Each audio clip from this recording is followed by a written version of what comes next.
Welcome to Samba Samba. Enjoy the video.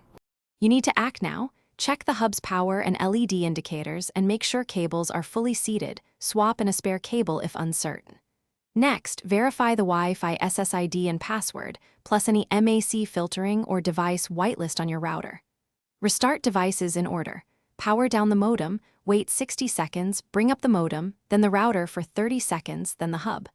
Once done, attempt the connection test to capture current failure behavior and error codes. Run the hub's connection test and write down the exact error message or code. This directs the next steps. Inspect IP assignment. If the hub uses DHCP, confirm it received a valid IP.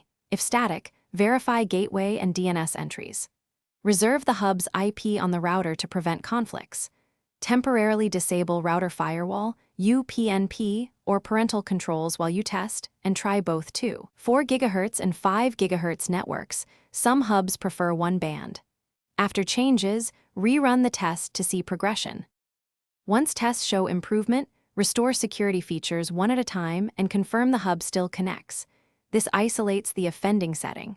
Only perform a factory reset if problems persist. Back up any hub settings and document the pairing process because you will need to reauthorize devices. If connection still fails, test the hub against a mobile hotspot to distinguish between ISP/router and hub faults. If the hotspot works, focus on router/NAT or ISP.